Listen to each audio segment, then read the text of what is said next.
ابو شاکر صاحب کیا حال چال ہے؟ مفتی صاحب پہلے تو آپ کا ویلکم، سیر سپاٹے کر کے آپ واپس آئے ہیں تو آپ کا ویلکم۔ سیر سپاٹے نہیں، الہاد کی گرتی ہوئی دیواروں کو مزید گرا کر آئے ہیں۔ ٹھیک ہے، تو ہم آپ آئے ہیں تو میں نے بھی آپ اسی معاملے میں آپ سے پنگے لینے ہیں۔ تو پہلے تو میں آپ نے جو تبصرہ کیا، چھوٹی سی میں بات کہتا ہوں کہ اگر کسی کو یہ کہنا کہ کوئی اندھ وشواسی ہے، کم سے کم میں اس سے بیوقوفی نہیں سمجھتا۔ اگر آپ مجھے کہیں کہ وہ تو بے وقوف کا لفظ بول رہے ہیں بھائی، انہوں نے یہ نہیں خالی اندھ وشواسی نہیں کہا، انہوں نے کہا بے وقوف اندھ وشواسی۔ ہمیں لفظ بے وقوف پر اعتراض ہے۔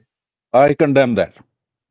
تو بس پھر میں آپ سے اگری کرتا ہوں، بات ہی ختم ہو گئی۔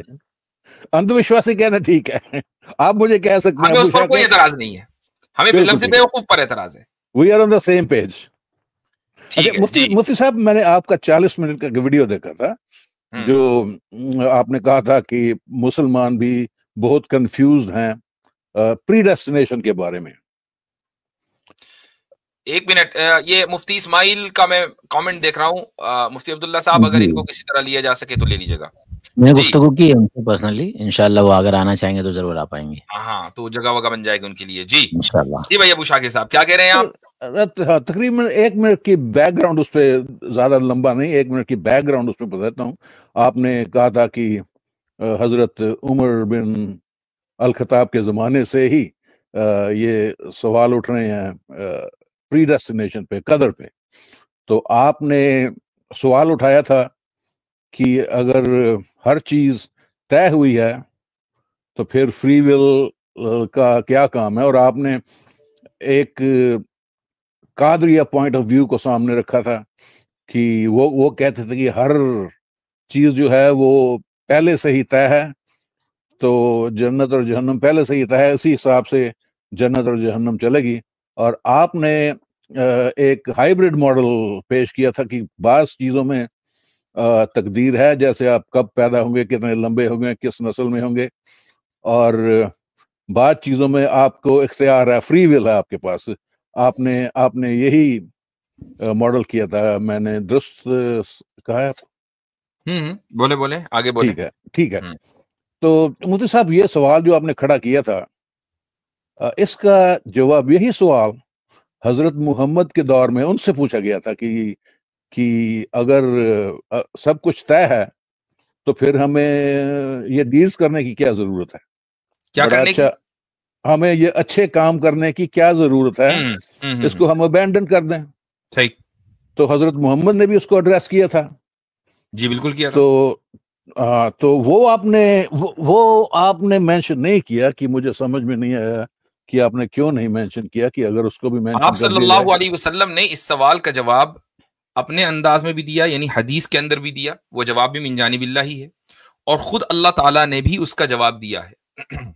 بالکل ٹھیک ہے۔ تو اور وہ دونوں جواب لوگوں کے سامنے تھے۔ مثلا آپ صلی اللہ علیہ وسلم نے ایک موقع پر یہ جواب دیا کہ کل میسر لما خلق لہ، کہ ہر شخص کے لیے اس چیز کو آسان کر دیا جائے گا جس کے لیے اس کو پیدا کیا گیا ہے۔ ٹھیک ہے، یعنی تم اپنا کام کرتے رہو، تمہیں یہ معلوم نہیں ہے کہ تم کس گروپ میں ہو، جنتی گروپ میں ہو کہ جہنمی گروپ میں ہو۔ تمہارا کام اب یہ ہے کہ تم کام کرو گے بس۔ اگر تمہیں معلوم ہوتا تو اس کا مطلب یہ ہے کہ تم مجبور ہو، لیکن جو معلوم نہیں ہے تو تم مجبور نہیں ہو۔ اب اگر تمہارا اللہ تعالیٰ کے علم میں یہ ہے کہ تمہیں جنت میں جانا ہے، تو اللہ تعالیٰ پھر ایسے کاموں کو تمہارے لیے آسان کر دے گا کہ جن کی وجہ سے تم جنت میں جاؤ گے، یا ایسے کاموں کو آسان کر دے گا جن کی وجہ سے تم جہنم میں جاؤ گے۔ میں اس کی ایک مثال دیتا ہوں، ایک مثال سن لیجئے۔ ایک آدمی مثلاً کسی ایسی جگہ پر پیدا ہوا، مثلا نارتھ کوریا میں پیدا ہو گیا۔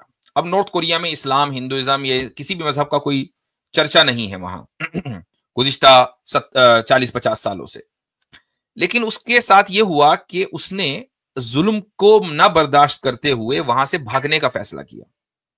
اور جو بھی آدمی وہاں سے بھاگتا ہے، آپ اچھی طرح جانتے ہیں کہ وہ دراصل موت کے کنویں میں کود رہا ہے، لیکن کچھ لوگ کامیاب بھی ہو جاتے ہیں کسی نہ کسی طریقے سے، وہ چھلانگے لگاتا ہوا اور جناب مائنز کو کراس کرتا ہوا وہ ساؤتھ کوریا گیا، یا چائنا جا کے ساؤتھ کوریا گیا۔ ٹھیک ہے، یہ ایک آپ کو میں تھاٹ پروسیس دے رہا ہوں. اب یہ جو اس کے ساتھ آسانی کا معاملہ ہوا یہ کسی دوسرے کے ساتھ نہیں ہوا. بہت سارے لوگ ٹرائی کرتے ہیں مر جاتے ہیں, یہ آسانی کے ساتھ یا کچھ مشکلات کو سامنے رکھتے ہوئے لیکن بہرحال کسی نہ کسی طریقے سے زندہ بچ گیا اور یہ ساؤتھ کوریا آ گیا. ساؤتھ کوریا میں اس کی ملاقات ہوئی کسی مسلمان سے اور اس نے اس کو اللہ کا تعارف کرایا اور اس نے اسلام قبول کر لیا اور اس کے بعد اس کا انتقال ہو گیا. تو اب آپ یہ دیکھیں کہ یہ جو اس کا سفر ہوا ہے نارتھ کوریا سے ساؤتھ کوریا تک اور آخر میں اس کا مسلمان سے ملنا اور اس کے بعد اسلام قبول کر کے اس کا اسلام پر خاتمہ ہونا, اس میں کچھ نہ کچھ سہولت اللہ تعالیٰ کی, کچھ نہ کچھ کیا مکمل سہولت اللہ تعالیٰ کی طرف سے. یہ بھی تو ہو سکتا تھا نا کہ اس کا انجام اسی طریقے سے ہوتا. تو یہ جو سہولت ملی ہے یہ من جانب اللہ ملی ہے تاکہ وہ وہاں جائے, ایک انسان سے ملے اور پھر وہ اسلام قبول کرے. یہ فرق ہے. جی دیکھیں مفتی صاحب, یہ ایک جو حدیث ہے مسلم 639 میں, چھوٹی سی ہے, وہاں پہ حضرت محمد کہتے ہیں one among you acts like the people of paradise until between him and paradise 1 cubit. ہاں, Suddenly, کیا ہے دوبارہ مسلم 6390 6390. جی ہاں, مشہور book 53 63901 ہے یا بس 0 ہے؟ 6390. اور ایک حضرت علی سے بھی روایت ہے, وہ بھی بڑی اسپیسیفک ہے. نہیں پہلے اس کو دیکھ لیتے ہیں, پہلے اس کو دیکھ لیتے ہیں. اچھا یہ کدھر آ گیا, کون سی بک 53. ویٹ یہ کچھ sunna.com کا سیٹ وہ بدل گیا کیا؟ یہ sunna.com سے نہیں لی. پھر کہاں سے لی ہے؟ یہ کسی اور ویب سائٹ, دوسری ویب سائٹ سے. sunna.com کا وہ بھی بدل گیا ہے, اس کا سارا چینج ہو گیا.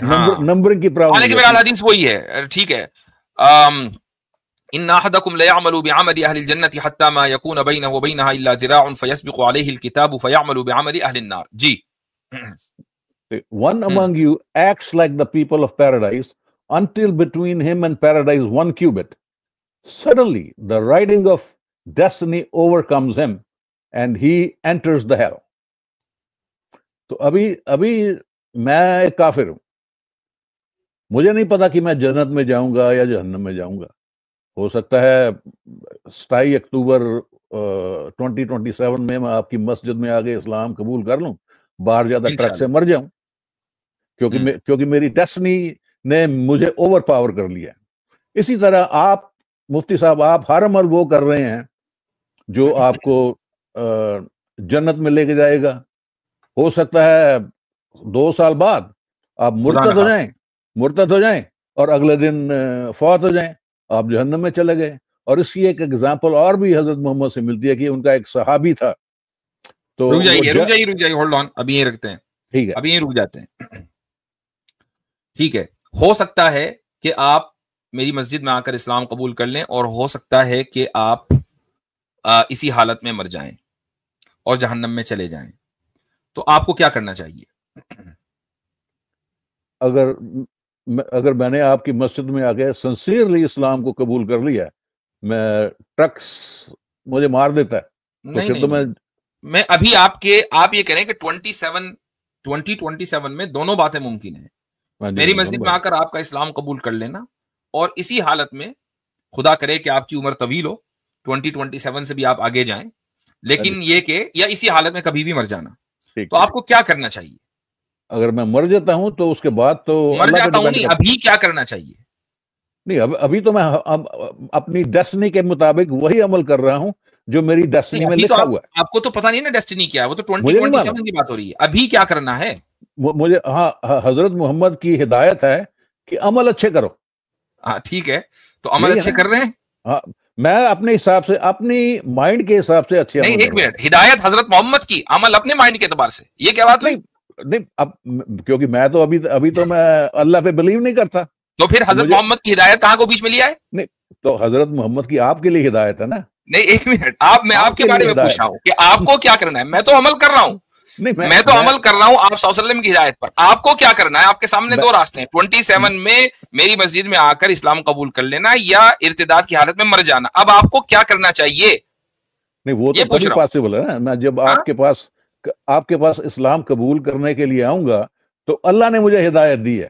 بھائی میں آج کی تاریخ میں 2 سال بعد آؤ گے, ابھی آپ کو کیا کرنا چاہیے؟ آپ نے کہا کہ حضرت محمد کی ہدایت کے مطابق اچھا عمل کرنا چاہیے، تو اچھا عمل آپ کر رہے ہیں؟ کہنے لگا نہیں میں اپنے اعتبار سے اچھا عمل کر رہا ہوں. میں حضرت محمد کی اس تعلیمات پہ چل رہا ہوں. کیا میں اپنی عقل کے مطابق اچھے عمل یہ کر تو رہا ہوں. تعلیم نہیں ہے حضرت محمد صلی اللہ علیہ وسلم کی. نہیں میں حضرت میں سے کچھ نہیں ہوگا. حضرت محمد نے کہا ہے اچھے عمل کرو. ہاں تو اچھے عمل کرے نا، کیوں نہیں کر رہے؟ اچھے اپنی عقل کے مطابق. تو حضرت محمد صلی اللہ علیہ وسلم نے یہ کہا کہ اپنی عقل کے مطابق اچھے عمل کرو.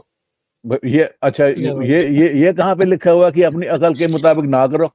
نہیں، یہ لکھا ہے کہ جو میں کہہ رہا ہوں اچھے عمل، وہ اچھے عمل ہے. نہیں، انہوں نے صرف اچھائی وہ ہے جو خدا کہے، نہ کہ جو ابو شاکر کہے. نہیں، میں تو اپنی عقل کو سپریم سمجھتا ہوں نا اللہ سے. تو پھر حضرت محمد صلی اللہ علیہ وسلم کی تعلیم کے مطابق کیوں چل رہے ہیں؟ اب میں آپ اپنی عقل کے مطابق چلو. میں جو لٹرلی حضرت محمد کہہ رہے ہیں ابھی آپ کہہ رہے ہیں کہ میں حضرت محمد کی تعلیم کے مطابق چل رہا ہوں، اس کا مطلب آپ حضرت محمد کی تعلیم کو سپریم سمجھتے ہیں، نہ کہ اپنی عقل کو. ابھی کہہ رہے ہیں کہ میں اپنی عقل کو سپریم سمجھتا ہوں. کدھر جانا ہے بھائی؟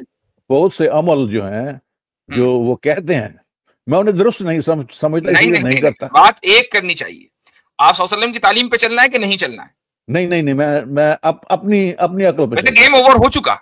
گیم کیسے گیم ویسے فنش ہو چکا. ابھی یہ تو ایڈیشنل ٹائم چل رہا ہے. میری جو ڈیسٹنی ہے، وما آتاکم الرسول فخذوا، میری کافرانہ ڈیسٹنی مجھ پہ حاوی ہے اس وقت. یہ کیسے پتا ہے؟ حدیث میں تو نہیں ہے، وہ جو صحیح مسلم کی آپ نے روایت دی ہے اس میں تو نہیں لکھا ہوا. کیونکہ اسلامک پوائنٹ آف ویو سے میں اچھے عمل نہیں کر رہا. کیونکہ بھائی آپ کو جنت میں جائیں گے جہنم میں جائیں گے، یہ تو ابھی آپ کو نہیں پتا نا. نہیں مفتی صاحب، حضرت محمد اسلام کے مطابق ہر بندے کی ڈیسٹنی ہے. ویسے بات یہ ہے کہ تقدیر کے مسئلے کو آپ نے خود ہی حل کر دیا. بالکل، مجھے بھی جواب دینے کی ضرورت نہیں ہے. اچھا دوسرے بات یہی ہے کہ ایک انسان کو جس دن یہ معلوم ہو جائے کہ اس کا ٹھکانہ کیا ہے، تو ہم فوری طور پر یہ مان لیں گے کہ وہ انسان مجبور ہے. اور جب تک یہ معلوم نہیں ہے کہ اس کا ٹھکانہ کیا ہے، وہ انسان مجبور نہیں ہے. اپنے عمل کے اعتبار سے اس کو اختیار ہے، اور اس کے اختیار میں یہ ہے کہ وہ آپ صلی اللہ علیہ وسلم کی ہدایت کی روشنی میں اچھے اعمال کرتا رہے. اور اچھے اعمال وہی ہیں کہ جن کو قرآن اور سنت میں اچھا عمل کہا گیا ہے. اپنی عقل کے مطابق کوئی چیز اچھی ہے بری نہیں ہوتی ہے. تو that's all from our side. آپ نے تقدیر کے مسئلے کو شاندار سمجھایا ہے. ابو شاکر صاحب، آپ مبارکباد کے مستحق. اچھا ٹھیک ہے مفتی صاحب، then again ویلکم. آپ سے دوبارہ بھی گفتگو ہوتی رہے گی. So all the best to you. On lighter note میں آپ کو بتاتا چلوں، شاید آپ کو یہ بات نہ معلوم ہو، لیکن ماشاءاللہ آپ آج کی اسٹریم پہ سیر سپاٹے کے لیے نکلے تھے. جی میں تو آتا ہی سیر سپاٹے کے لیے مفتی صاحب سے پنگا لینے کے لیے. مفتی صاحب جب سے گئے ہیں ہو گیا پنگا کا الٹا ہو گیا. الہاد کا دروازہ اور کھل گیا آپ کی ایبسنس میں. نہیں ملحد کا کھل گیا، ملحد جو ہے اور کھل گیا. اوکے مفتی صاحب، تھینک یو. شاکر صاحب، مجھے لگتا ہے اب عمر نہیں رہی پنگے لینے کی. نہیں مفتی صاحب سے تو پنگے لینے ہی لینے ہیں، اس کو آپ روک نہیں سکتے. ٹھیک ہے. ہدایہ کا بھی انتظار کر رہے ہیں. مجھے ہدایہ پڑھنی شروع کی تھی آپ نے. نہیں وہ تو آپ نے پہلے ہی کہہ دیا کہ آپ مجھ سے اگری نہیں کریں گے. آپ تو ابو حنیفہ سے بھی اگری نہیں کرتے، تو پھر آپ سے ٹھیک ہے پڑھنے کا کیا فائدہ؟ ہدایہ پڑھ کر آئیے گا، پھر دیکھیں گے. ٹھیک ہے، چلیں اگلے کالر کو لیجیے. بائے. عجیب منطق ہے، کہہ رہے ہیں الہاد کا دروازہ کھل گیا ہے، دھوتی کو دروازہ کہتے ہیں. جی ایکس کو لے لیتے ہیں.